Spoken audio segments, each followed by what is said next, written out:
This episode is brought to you by Squarespace, the all-in-one platform to build a beautiful website and grow your brand. You got Diego the Saber-Toothed Tiger, who is trapped between worlds. I want that baby, Diego. I'll get it. Sid, rejected by his own family. Doesn't anyone love me? And then, of course, Manny doesn't want connections. There is no we. There never was a we. Because connections lead to pain. There is risk involved in loving, there is risk involved in opening up yourself. You could have died. That's what you do in a herd. Look out for each other. But what is universally true, we need our herd. We are the weirdest herd I've ever seen. You can never have enough Scrat. I will sit for 2 hours to watch Scrat be Scrat.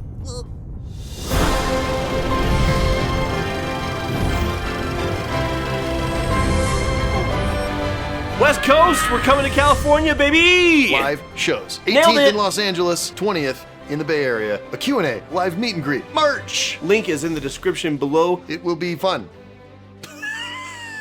Hello and welcome to Cinema Therapy. I'm Alan Seawright, a professional filmmaker who needs therapy. That guy is... Jonathan Decker, licensed therapist, loves movies. What's going on? We're going to have you react to a film because you're a therapist, and the title of the video is Therapist Reacts. Yes, That's how it works. Okay, what's... The film is Ice Age. Ice Age! Ice Age, it's an animated film. It has some animals in it, and they go to some ice. How do we know it's an ice age? Because of all the ice! We saw, I think, the third one in college together and laughed really hard at all the Scrat stuff. And it was uncomfortable for all the patrons with their children that these men in their 20s were like, bah!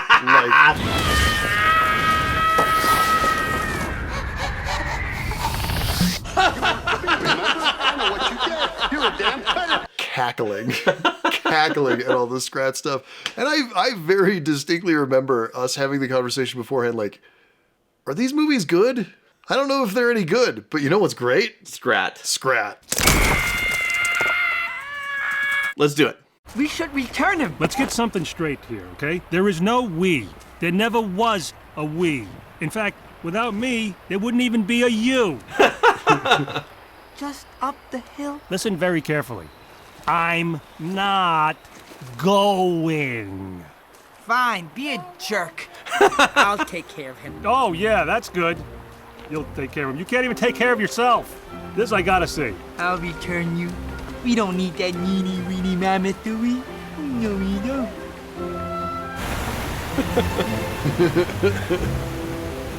So, I know it's iconic, and I know the later sequels improved significantly. The animation in this is pretty wonky. I'm gonna push back on that. Do it. The animation, for the most part, is pretty good. There's some bits of animation, especially any of the, like, we're gonna see some right here. The Poink. The animation of the physical comedy in this movie is really, really good. Yeah. What is wonky is the technology. Like, the hair rendering is bad, the light is weird, everything looks kind of plasticky and fake and empty. Like, those textures on that rock look like nothing. Yeah. And that baby... The baby looks like a plastic doll.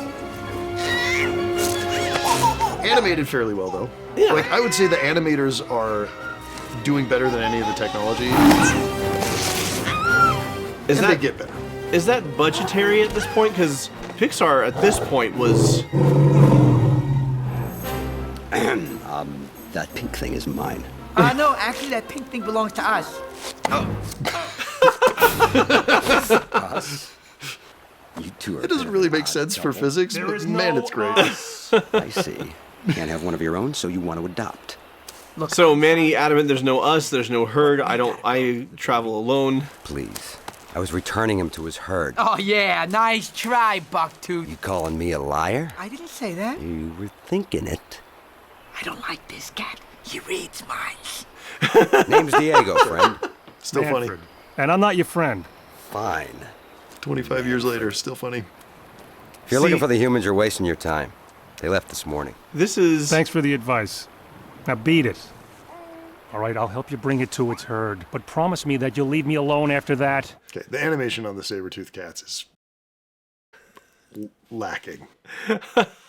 Okay. Like, look, so part of it is a budgetary thing. It's mostly just a technical thing. You got to remember, at this point, Pixar movies looked better than this. Pixar also invented 2/3 of computer graphics. Like, legitimately, the people who worked at Pixar and who were inventing all of the stuff to do that, Yeah. literally invented computer graphics. Yeah. Like, everything you've ever seen on a phone, 2/3 of that happened because of people who are at Pixar at this point. Yeah. The people at Blue Sky Studio, technically very competent. Basically, that whole studio got stood up to make this movie. Yeah. And they were buying stuff off the shelf. They had technical people who were like working on pipeline things and working on stuff. And you can see the movies improved visually rapidly after this. Yeah, they did. But it's just, where they were at the time. They were kind of like, what can we cludge together? Like, we got to get this movie out. It's this weird influx where the later movies look better, but the scripts aren't as strong. Yeah.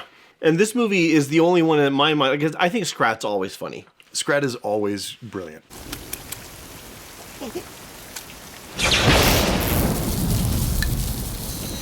But this is the only one where I think the rest of the movie is funny, and also where it has any sort of emotional weight. Right. Because you've got these characters who, for different reasons, so you got Diego the Saber-Toothed Tiger, who doesn't really love what he does as a saber-toothed tiger. Yeah, he seems to kind of just be putting in hours on the clock. It's at violent the Saber-Toothed Tiger Factory. And vicious, but it's all he knows, and he's surrounded by cats who are cruel. Sid, rejected by his own family for pretty obvious reasons, and Manny, who we learn has lost his family It's as a well. tragic backstory. I mean, it's a classic found family story where all of these characters need belonging. They need a herd. That's the center of this that gives it its power.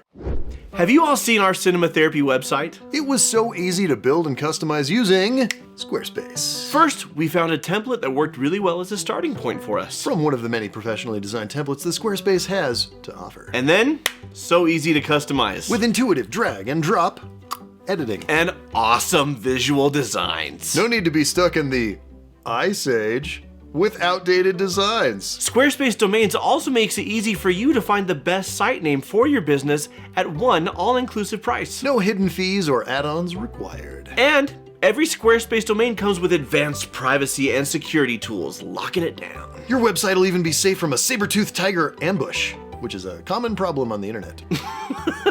Squarespace SEO tools will help you to get discovered fast. Faster than Sid can annoy Manny? You have just spit on my face.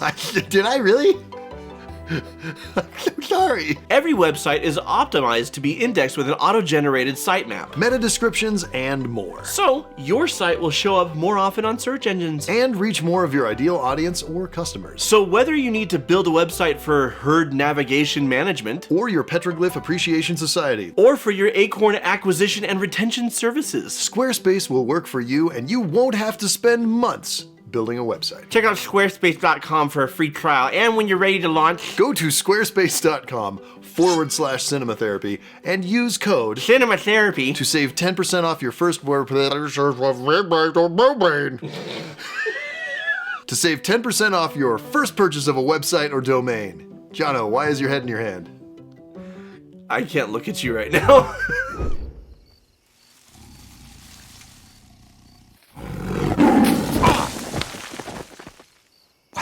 Go ahead, slice me.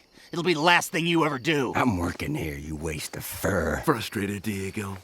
Tracking down helpless infants too difficult for you. See, this is like early VeggieTales level. So don't get it. It's not great. This is sort of mid VeggieTales Back level. with the baby, or don't come back at all. Jack Black. Very clearly. Well, I Jack have a Black. message for Soto. Tell him I'm bringing the baby. See, and even this stuff. And tell him I'm bringing a mammoth. Mammoth? Mammoths never travel alone. Well, this one does. And I'm leading him to Half Peak. Look at all that meat. Let's get him! Not yet. We'll need the whole pack to bring this mammoth down. Get everyone ready. Now. Diego is trapped between worlds, the world he came from and the world that he's transitioning into, and this is prime time for backsliding into nasty old habits. If you've ever tried to break out of who you were to become somebody new, you realize that, okay, just committing to new behavior isn't enough. You have to understand where the new behavior came from in the first place. In Diego's case, it was a sense of belonging. Even though it was a nasty place to be, he didn't especially like it. It was like, well, this is my purpose, this is who I am, and this is my herd. This honestly speaks to like dealing with addiction. If you have, you know, a group of people who enable or participate in the addiction with you, leaving that Yeah. often means leaving them. Yeah. At least for a while, until you can get yourself clean and straightened out and you're like committed and everything's working. Then you can start reintroducing those relationships. But like if you have relationships like this that pull you into that type of person that you don't want to be, maybe go on a road trip with your mammoth friend. Oh, the big bad Tiggy Waggy gets left behind. Poor Tiggy Waggy. Sid? Tiggy Wiggy's gonna lead the way. Here's something you may not know about me. I am a certified facilitator of the American Lung Association's Freedom from Smoking course. I did not know that about Yeah, you. Really? I had the opportunity to get certified. I'm like, sure, I'll expand my, Why not? utility belt of therapy. What I learned is so applicable beyond smoking. It's any type of addiction. It's any type of compulsive, harmful behavior. Sure. Is what you're talking about. To cure the behavior, to change the behavior, you have to attack it from different fronts. So for example, with smoking, the reason why a nicotine patch isn't going to do it alone is because that's just the physiological bodily component of getting a little nicotine. What about the social side of it? What about the people that you spend time with and how you bond over sharing a cigarette? Or some of you are watching this right now and you're like, I could really go for a cigarette, and I'm sorry, that was never my intention. Or the way that you turn to this behavior to help you deal with stress or sadness or boredom, that you're going to need to find healthy replacements for all of these things. Yeah. So Diego's finding healthy replacements of, I had my pack, wasn't healthy, wasn't a place to be. I've got some replacements now that could be a better fit for me and who I want to be. But he still has to understand, I complied because I didn't want to look like a wuss. I didn't want the other cats to look down on me, talk smack about me, and I certainly didn't want to endanger myself by incurring the wrath of the leader. And when presented with, they could mock me, they could reject me, or I could incur the wrath of the leader, he falls back on old habits. So understanding the psychology of why we do things helps us to say, okay, here's what I'm going to do when these feelings come up, when these relationships come up, when these habits present themselves, what am I going to do instead? And to your point, you can keep people in your life who aren't headed in the direction that you're headed, as long as they are supportive of you in the direction. So for example, if I'm a smoker and I'm trying to quit and my friends are smokers, I can still have those people in my life if they say, hey, good for you. Good for you. And when we're together, we're not going to smoke. We're going to smoke when you're not around. Like that sort of thing. Oh, look, Manny, a mammoth. Ooh, somebody pinch me. Hey, this fat one looks just like you. Oh, and he's got a family. Oh, and he's happy.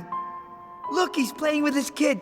See, Manny, that's your problem. That's what mammoths are supposed to do. Sid. Find a she-myth, have little baby She-myth? mammoths, Sid. and what? Shut up. But We've all got that friend. Read the room, moron. Sometimes I've been that friend. It happens.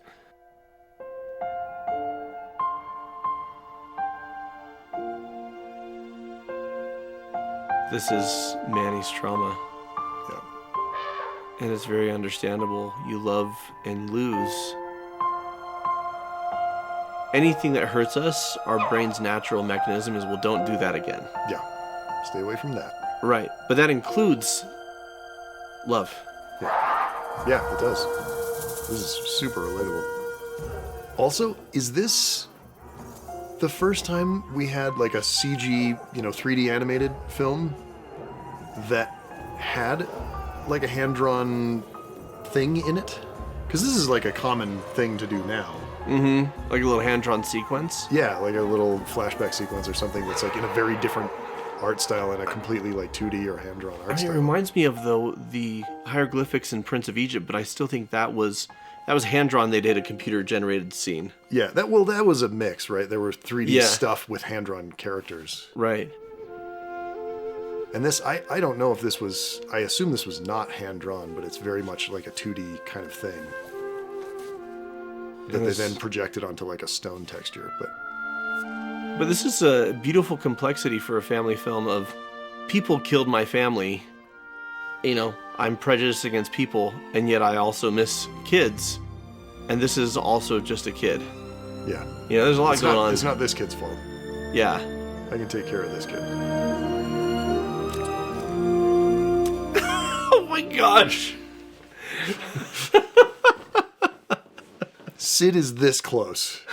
This close. Like, there's a difference between undercutting an emotion with a little bit of joke to give you that release, and undermining an emotion with a joke by, like, this is obnoxious and you completely took me out of it. That, for me, subjective, barely stays on the side of undercut. Yeah. It's not undermine, collapse. Well, this is part of the nuance of storytelling and filmmaking and anything along those lines, is there's something that's just the right amount and audiences respond to it. So you think, okay, well, we should give them more. And this is, the Captain Jack Sparrow thing. This is minion disease. And you have to know how to gauge, okay, what is just the right amount of something. This is something I loved about Beetlejuice, the sequel, which was frankly kind of a mess of a movie, but it was so much fun that I really enjoyed it. But Michael Keaton and Tim Burton agreed. Beetlejuice was in the first movie for about 15 minutes. Yeah. And we can't do much more than that in this as well. Beetlejuice saturation. Right? That's a lot of juice to saturate with it. You don't want much beetle in your Crap, no. juice. It's okay. I'm gonna get there. Are you? No.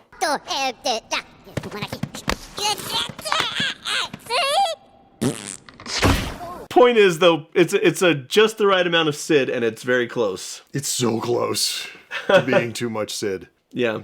And that man likes a juicy beetle. Now to find a meal befitting a conquering hero. There's risk involved in loving. There's risk involved in opening up yourself again. And you can mitigate that risk by knowing the factors and saying, okay, when is it worth it? And who is more likely to be trustworthy? And how much should I engage?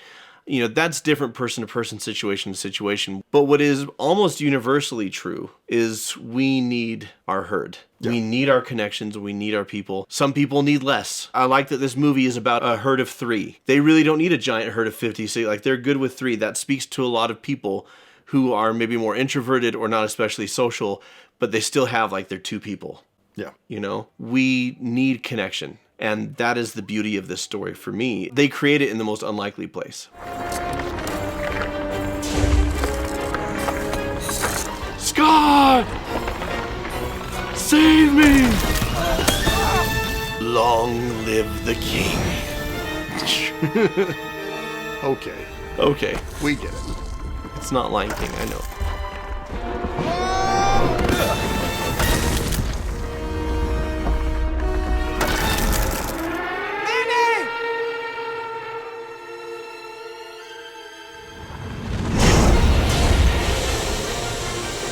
Oh my gosh. Manny, you okay? Come on, say something. Anything. I mean, to your point, Sid's being very silly, but the way Ray Romano, Standing on my trunk. the landing and everything, you could feel the pain of Oh, it. you're okay. Oh, you're okay. Why did you do that? You could have died trying to save me. That's what you do in a herd. You're on my crew. You look out for each other. Well, thanks. Everything I don't know comes about you back guys, to but Firefly. we are the weirdest herd I've ever seen. It's one of the better Sid lines. The number of times you said that when we were college roommates. I know about you guys, but we are the weirdest herd I've ever seen. Anytime something goofy happened in college, basically that came out. Well, we also did the Scrat scream a lot. We did a lot of Scrat. Did a lot of Scrat. Here's a good indicator over whether somebody belongs in your life or not. When you show up for them and you sacrifice for them, do they honor it or do they exploit it? Right. In Diego's case, this changes him, this touches him, and it's something that he honors. But the pack that he came from would have seen this as, oh, silly, sentimental mammoth, you're so dumb, we're going to take you down. Yeah. And so that's a good indicator, and you can test that a little bit at a time instead of a lot at a time. You can see, is this someone who takes and takes and takes, and exploits and doesn't appreciate? Or is this someone who approaches with gratitude and respect and then reciprocates? Right. And so vulnerability is great. Trust is great. Blanket vulnerability is not a great thing, and blanket trust is not a great thing. Bad idea. You test it one little step at a time and you see how people respond. My sort of life philosophy is approach everyone as if they deserve your trust and let them prove you wrong. And that being said, I'm not trusting everyone with my social security number. Like, there's bounds and like measures for that. But like most people, most of the time, will not disappoint you. Yeah, All people, some of the time, will disappoint you. sure. And there's a difference between setting boundaries and having limits and cutting anyone out who ever makes a mistake. And it can be a tough line to walk because when people make mistakes, it hurts. Sometimes it causes like real pain, real, damage to your life. But, that's part of the human or mammoth experience. Please clean that up. That looks good. A little bit here. You clean up nice, little fella. I think he's starting to look like me. Hey, Diego, what do you think? Maybe we shouldn't do this. Why not? Because if we save him, he'll grow up to be a hunter. And who do you think he'll hunt? Maybe because we save him, he won't hunt us. Ow! Yeah, and maybe he'll grow fur and a long skinny neck and call you Mama. What's your problem? Nothing. Let's go. Freezing my tail off. Yeah. At this point, you know that you've lied to someone, you know that you've deceived them, you know you have to come clean. But it's hard and scary, and so you attack. Yeah. And it comes out passive-aggressively, right? Most passive-aggressive behavior happens because we don't know how to say it directly, or we're too scared to do so. And then people get hurt who don't deserve it. Get down! Huh? What? Shh! Get down and follow me. Hey, what's going on? At the bottom of Half Peak, there's an ambush waiting for you. What? What do you mean, ambush? You set us up. It was my job. I was supposed to get the baby, but then... You brought us home for dinner! That's it. You're out of the herd. I'm sorry. No, you're not!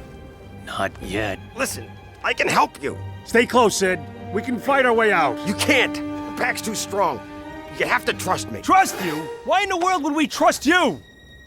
Because I'm your only chance.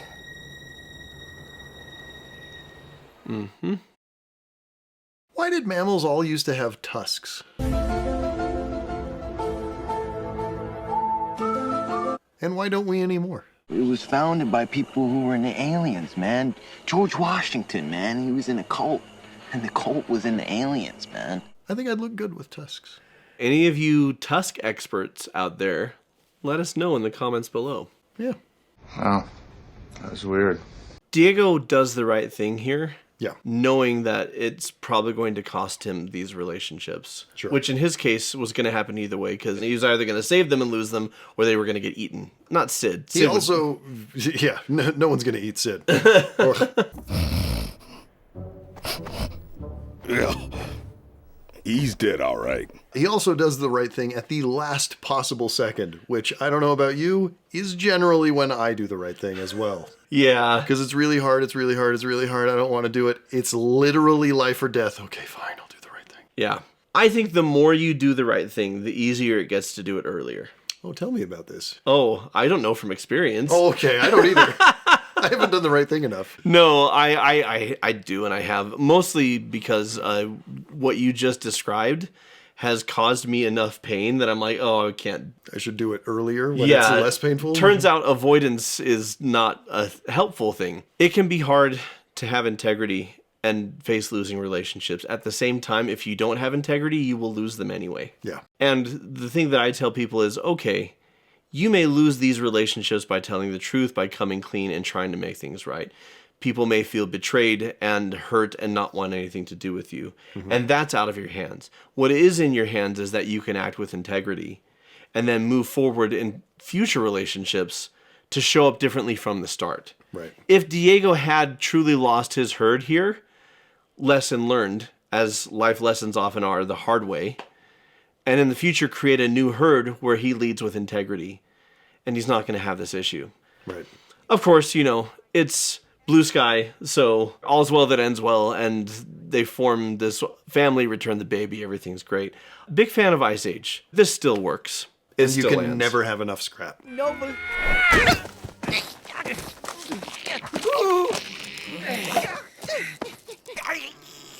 You could do a feature-length Scrat as long as you're keeping the quality up.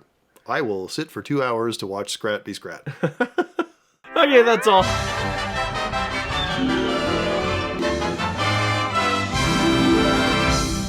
So until next time,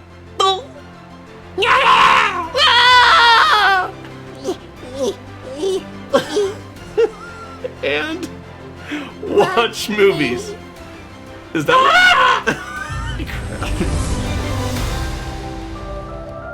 Shout out and thank you to our patrons over on our Patreon who help us to produce this show. Folks like Julie Harris, Crimson Ghost, David, I think it's an L. Penciled. Lady Godiva. It's Lady Godiva, but it's die like D-I-E. Oh, that's cool. That's fun. How about some milk? Ooh, I'd love some. Not you.